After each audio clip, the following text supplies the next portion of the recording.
Yes, at last, albeit overdue and underwhelming. Head to the war room for an update on the situation. Perhaps there is a shred of hope after all.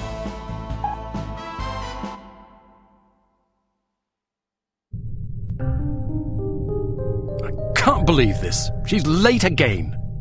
Where is that blasted girl? Give her a break, Smithy. About damn time. There's been a new development. I heard about the Monte Carlo incident. Was it harm? Indeed, they've just issued their demands. What you know is that at precisely 1700 hours Greenwich Mean Time on September 19th, 1967, an explosion destroyed Club Metropole in Monte Carlo, Monaco, killing 47 people and injuring more than 100. What you do not know is that the source of the blast was not a mechanical device, but rather a man, Commissioner Maurice Albert. Because you are at least somewhat familiar with the research of Dr. Otto Schenker, you are therefore capable of comprehending both the plausibility of this claim as well as its implications. As we have demonstrated, our organization, HARM, possesses the recipe for a biological weapon of such insidious potential and singular destructive power that no one on the planet is safe. Unless our demands are met. This is outlandish. By now, I'm sure you have received the itemized list of our requirements. You have exactly 1 week to fulfill these requirements. If our demands are not met, we will be forced to discipline you. Already, we have infected prominent individuals in 36 major metropolitan areas around the world. The first of our unsuspecting victims will detonate at exactly 0600 hours on September 26th. The estimated death toll is 1 million people! They're mad! The remaining victims will detonate at 6-hour intervals thereafter. Once our terms have been met, we will deliver a list of infected persons as well as a quantity of antidote sufficient to curtail this catastrophe. However, because the deadline we have imposed is dictated by the chemical fuse inherent in the reagent itself, the sooner you comply with our wishes, the more time you will have available in which to administer the antidote. I assure you that you do not possess the medical means necessary to diagnose the infection, nor the technical means necessary to diffuse it. Therefore, it would be in your best interest not to squander valuable time on such useless endeavors. Furthermore, any attempts by your Secret Service organizations to interfere with harm shall be severely punished. That is all. A puppet? Don't be fooled by the messenger. This situation is extremely grave. They certainly expect us to swallow a lot of maybes. Maybe they're telling the truth about Monte Carlo. Maybe the consequences would be as dire as they predict. Maybe there's an antidote. Maybe they'll fulfill their end of the bargain. I tend to agree with you, Agent Archer. But for the time being, I suggest we take them at their word. The word of a puppet? What are their demands? Mr. Smith? £50 million sterling, the continent of Australia, and an internationally recognized holiday to be known as Praise Be to Harm Day. I don't see the point. Presumably it is to praise harm. Not in the holiday. In their demands. It's obvious we aren't capable of fulfilling them. Harm must want us to forfeit. Nonsense. They may be madmen, but we have to presume they aren't completely irrational. Why even issue demands if their sole purpose were to cause destruction and chaos? Perhaps they expect a partial capitulation. That way they can get what they really want, the £50 million sterling. But they can also justify punishing us when we come up short on their other demands. It's obvious from the way they go on about their secret weapon that they're just itching to use it again.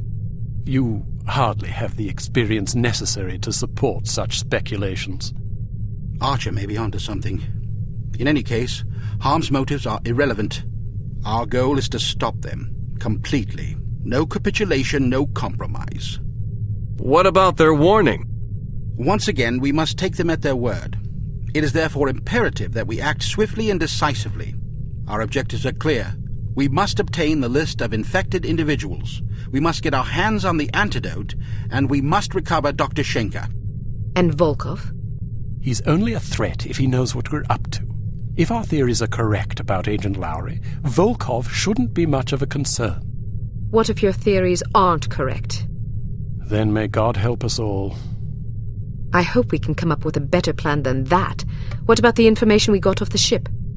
Well, the containers you photographed weren't accounted for on the shipping manifest, which comes as little surprise. However, much of the cargo aboard the freighter was on its way to a chemical plant in southern England. Not much to go on. Be that as it may, it's better than sitting on our hands waiting to find out if Archer's correct about Harm's intentions. And the captain's log? Useless. Shite. Tell us about this chemical plant. It's owned by Dumas Industrial Enterprises. Dumas? As in Baron Archibald Dumas? What do you know about him? Only what I've read in the papers. Apparently, he's a reclusive chap who spends much of his time hunting big game in Africa and Southeast Asia. No one knows much about him except that he inherited the company from his father about 10 years ago. We're counting on you to discover whether or not he's connected to Harm. And if he is? First things first. For now, try to get an audience with the man. Size him up.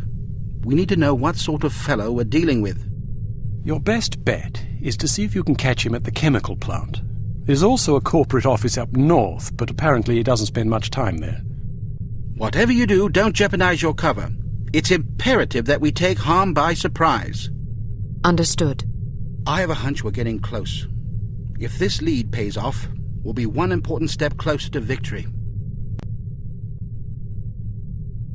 Welcome to Advanced Field Tactics. We've cooked up a stunning new perfume for you.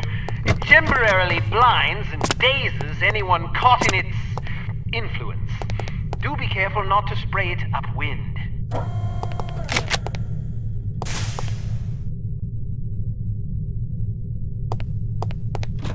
This little fellow is one of our most refined inventions, the P421 Canine Persuader. Just start it up with this convenient pull cord and set it on the ground. Using sophisticated olfactory sensors, the P421 will seek out the nearest dog within its range and release a cloud of pheromone gas designed to enamor canines of either sex. Excellent.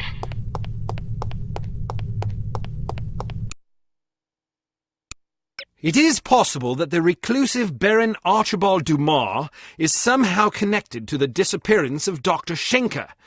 It will be up to you and Agent Goodman to establish the link, if it even exists. The first step is to meet the Baron in person and size him up. Whatever you do, don't blow your cover.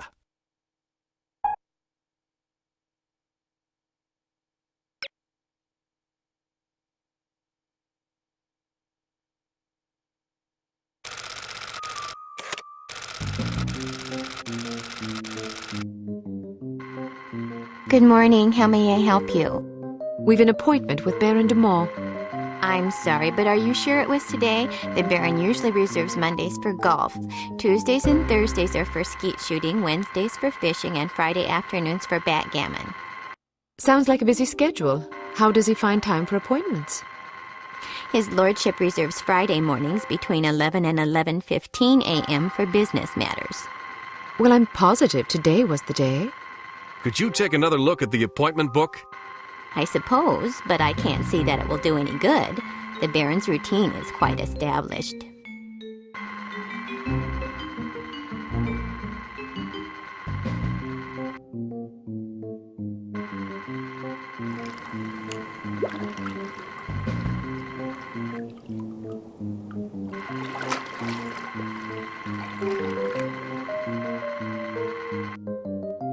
Would you excuse me for a moment? That should keep her busy for about 10 minutes, poor lass. All right, wait here just in case. I'll find the Baron's office and see if I can dig up some incriminating evidence. I've got a better idea. You wait here and I'll snoop around. No way, Sugar Pie. Remember what happened last time? Heads or tails? Tails. Heads, you lose. Sugar pie. 2 out of 3? Don't be a sore loser. Fine, but stay sharp. If you're seen, the mission's blown. If the Baron figures out you were in his office, the mission's blown. If you hurt anybody... The mission's blown, I know. Just remember what I said.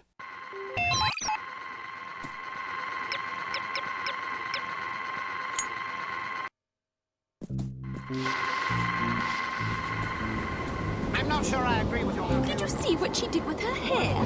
It's horrible. methodology seems a bit... I know. Short is fine. Look at Audrey Hepburn in Roman Holiday. But it's just so... managed. Well, at least you didn't have to listen to her mother lament about it for 3/4 of an hour.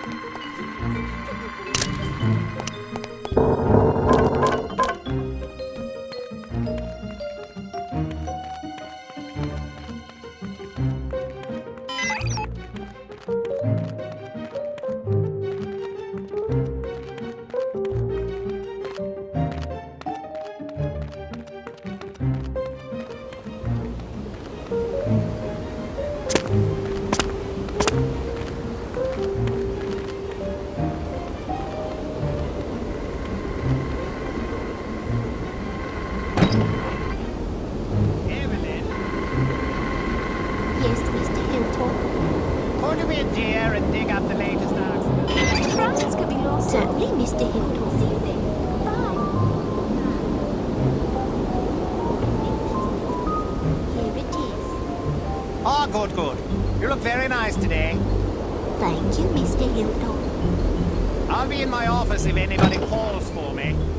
Yes, sir.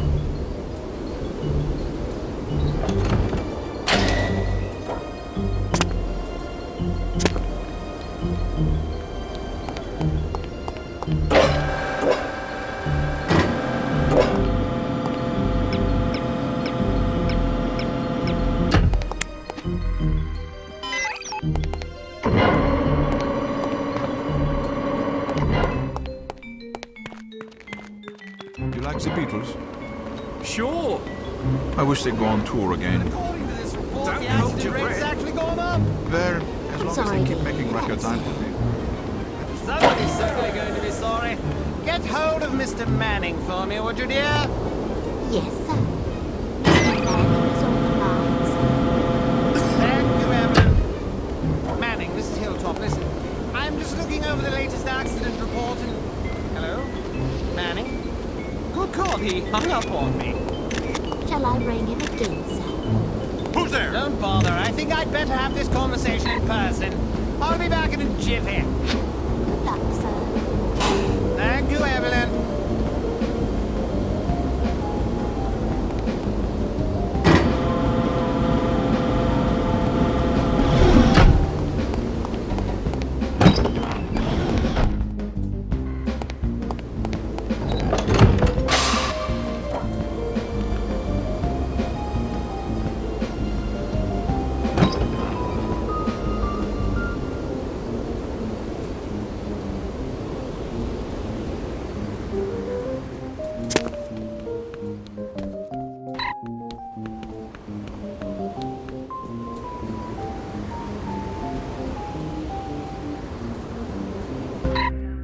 Any luck?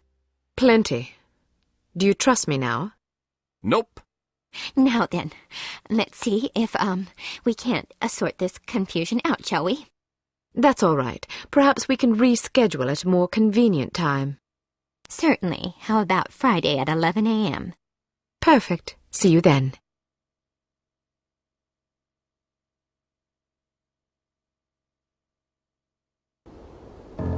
I want to take a look around in there. Good idea, but it's my turn. Heads or tails? You got to go last time. Heads or tails? I'm going, you're staying. No arguments, no coin toss. Don't be such a Jessie. Heads or tails? Heads. Tails. You lose. Again. I'm in charge here. I give the orders, you take the orders.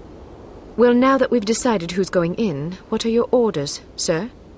All right. I'll help you get inside, but you'd better be careful. If anyone sees you, liquidate him before we can set off an alarm. And stay clear of security cameras. Don't worry. Photograph anything that looks suspicious and collect as much intelligence as you can. Files, correspondence, dossiers, anything. Aye, aye, sir. Excellent orders, sir. I look forward to following them. Give me a few seconds head start.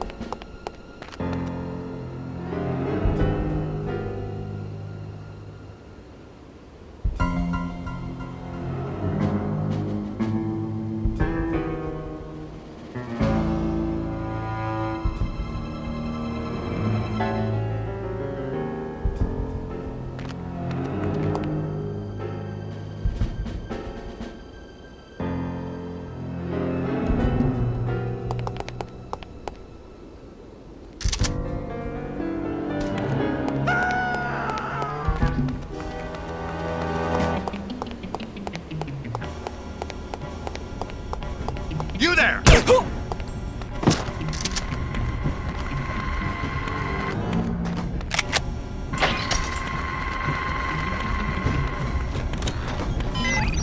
Was it any good? Something about this Venusian society. Oh, I saw that one. It was kind of weird. But they're all pretty weird if you ask me. True. That Diana Rigg is one fine specimen. She sure is. I wouldn't mind getting roughed up by her.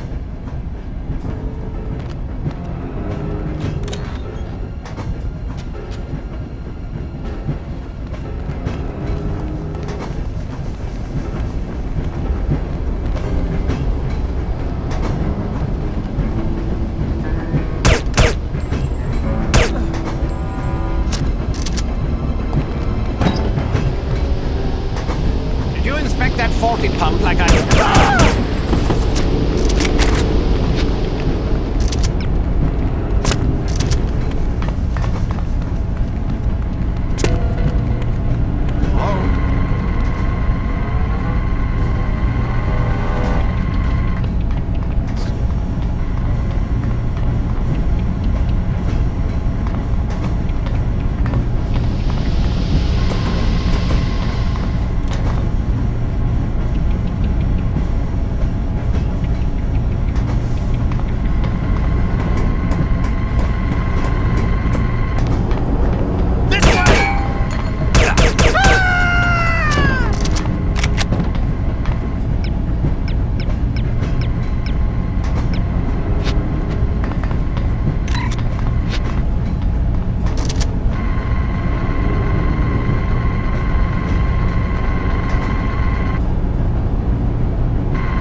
goes that.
Hello, what have we here?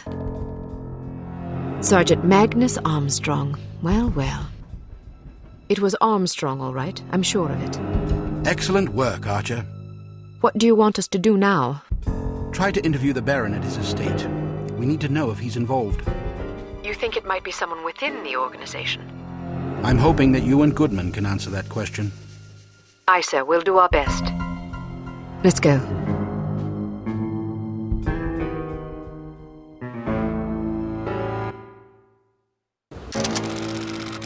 Tails. Heads. Damn it! Ah, don't pout. Your eyes get all small and piggy when you're sulking. How are you planning on getting in there anyway? I'll charm my way in. Well, I hope you brought some secret charm powder or something, otherwise you're in big trouble. I've got better weapons in mind. Like what? You've been staring at them all afternoon. Huh?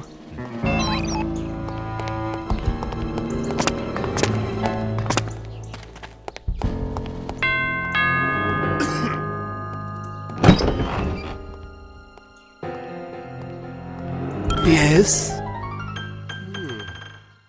Hello, my name is Mia Haig. I have an appointment with Baron de Mont. No, you don't. Good day. Wait. What is it? Good afternoon. My name is Mia Haig. I'm from Men of Influence magazine. Men of Influence? What on earth are you doing here? This is the residence of Baron Archibald Dumas, is it not?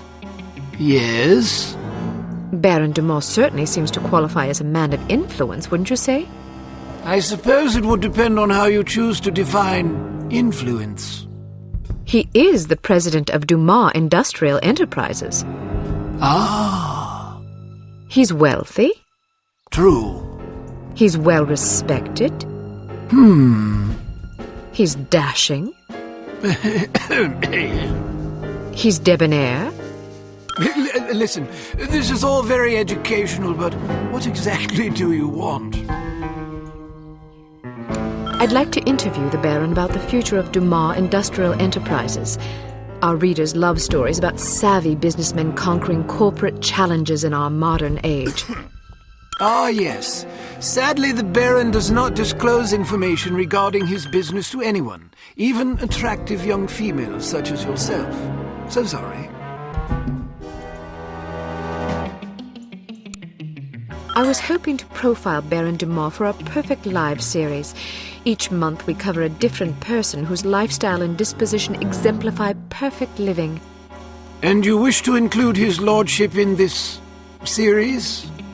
Yes, the idea is to penetrate the myth and get to know the man, his pastimes, his ambitions, his accomplishments, the things that make him tick. I see. He's a model aristocrat. Ah. Someone our readers can look up to. Of course. Will you excuse me for a moment, Miss Haig? I don't think I could forgive myself if I were to let this sublime opportunity pass by. I will discuss your request with his lordship and return presently with his answer. Thank you. Please, wait here. I shan't be a moment.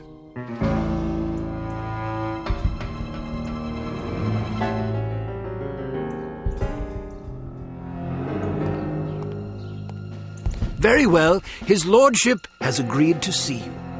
Excellent. This should be amusing. What do you mean? Nothing. Follow me, please. Miss Haig, sir. Splendid. Show her in. I'll leave you to your interview, darling. I'll be shopping for the rest of the afternoon. Yes, yes. Have a marvelous time, Chipmunk. Don't call me that. As you wish, my love. Pip-pip. He's rather larger than I expected. Ah, yes. He's a big bundle of charisma and intelligence. If you're lucky, perhaps he'll regale you with his rousing safari adventures. Good day, Baron Dumont. Goodness, had I known you would be so sumptuous, I might have preened. Care for a drink? No, thank you. It's a little early for me. Well, I'll indulge for us both in that case. I hope you'll pardon me for saying so, but you're a ravishing girl. Simply ravishing. That's very kind of you. I'm sure your wife feels absolutely spoiled by your abundant charm. Oh, she's a lucky old crow, I'll grant you that. Now then, Giles tells me you want to profile me for this magazine of yours. Men of Influence, was it?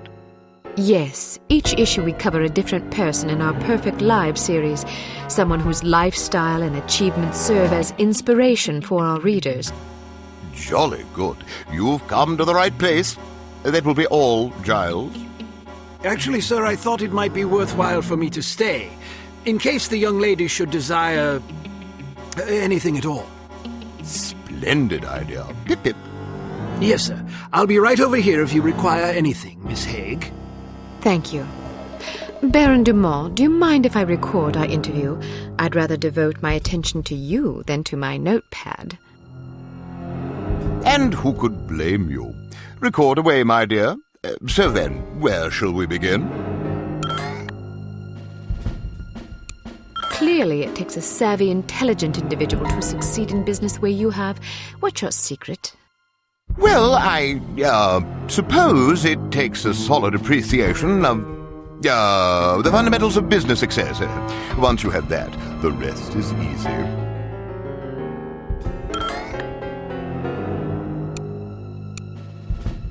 What's the most heroic thing you ever did on safari? Splendid question. Well, I once wrestled a lion to the ground and strangled it to death with my bare hands. Yes, I remember now. My porter had injured his leg and was about to be mauled. Dear Lord! Dear Lord, how courageous! Yes, indeed. Oh, one doesn't really stop to think about these things. One merely acts. It's amazing you didn't come to harm. Yes, well, the Dumas lineage is renowned for resourcefulness and fortitude.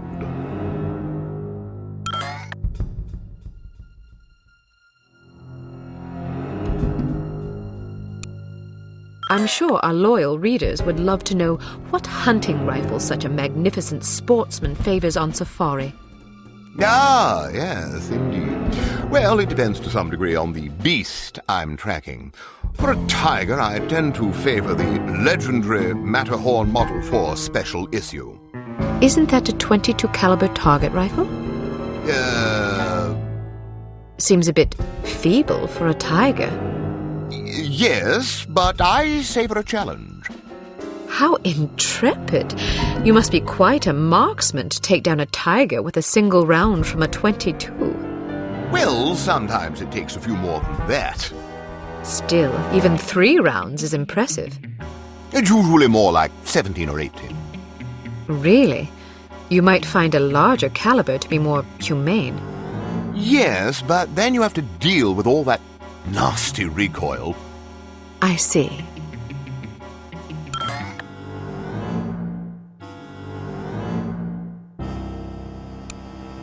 I noticed you have quite a collection of fine art about the place. Who are some of your favorite painters?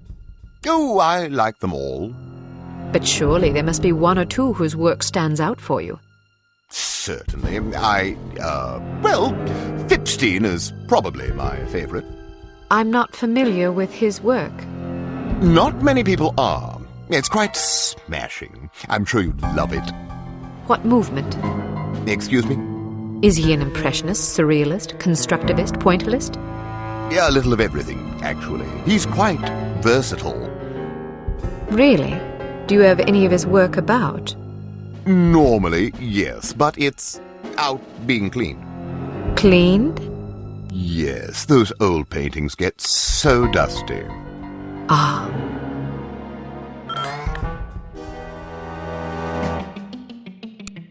Is there anything that can strike fear into the heart of such a stalwart hunter as yourself?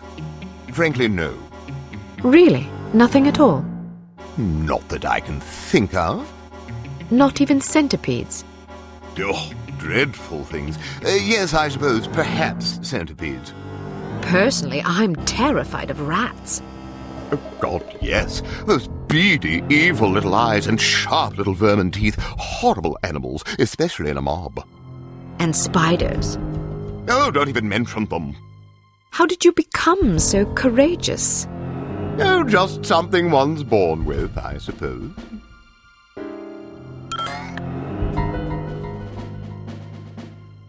I understand that yours is a steadfastly Episcopal lineage.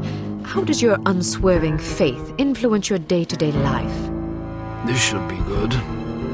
Well, you see, faith is... how shall I put it? Faith is... Oh, simply put, faith... I'm sure plenty of other great men have had keen things to say about faith. Why don't you be a dear and just quote one of them? Smashing idea.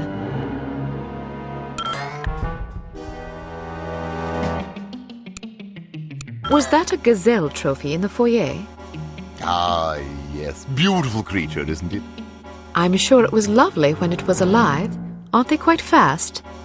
Indeed. You must be quite a marksman. True, although I was rather close in this particular instance. How close? 5 yards, I should think. I'm impressed. Stalking a gazelle within 5 yards? I didn't really stalk it, per se. How did you get that close? Well, it was in a pen, you see. Pardon? Some years ago, it occurred to me that all that traipsing about in the wilderness is a dreadful waste of time.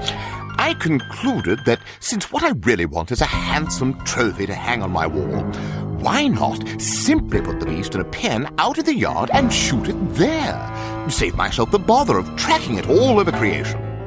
Why not just buy trophies, then? Some men might be satisfied with that sort of compromise, but I only display animals I've collected myself. There's no honor in buying a trophy now, is there? How efficient.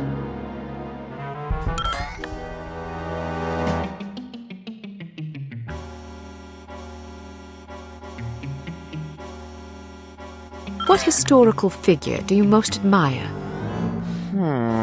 Probably Beowulf. I was thinking of historical rather than fictional individuals. Well, I was referring to the historical Beowulf, not the fictional one. You mean the one who slew Grendel and his mother? That's right. He's a fictional character. Yes, I know that, but there was also an historical one. The Beowulf who fought the dragon. Precisely. But there aren't any dragons. Well, not anymore, thanks to Beowulf. There weren't any to begin with, unless you count the dinosaurs, that is. But there weren't any of those wandering around during the time when Beowulf would have lived if he were a real person instead of a fictional character. Are you quite sure? Yes. I see. Well, that's all the questions I prepared. I must confess, I'm positive this will be our most popular Perfect Lives installment yet. Oh, you think so? Absolutely. Rarely does nature combine so many excellent qualities in one man. Our readers will be fascinated, and maybe even a bit envious. One can hardly blame them. What I don't understand is where such a busy man finds the time to be a successful business tycoon, loving husband, daring hunter, astute philosopher, cultivated humorist, etc. Aren't you overwhelmed? Well, one learns to delegate. For example, although you wouldn't guess it, I'm only peripherally involved with Dumas Enterprises these days. Strictly in an advisory capacity, you see, to keep the company on track. How ingenious. Oh, well, I have my moments. But isn't it an awful risk to hand over operations to someone less accomplished in the subtleties of enterprise than yourself? Actually, it's safer that way. Really? Yes, you see, in my experience, the less one knows about running a business, the less he can screw up. I make all the important decisions. The rest is just, paperwork. Still, you wouldn't want your competitors getting their hands on that paperwork. Oh, quite true, but we have a very large safe in which to store it. Safes can be cracked. It's not a concern. Why not? I'm afraid I'm not at liberty to discuss such matters, even with a young lady as charming as yourself. Thank you for your time, Baron Dumas. It's been an eye-opening experience.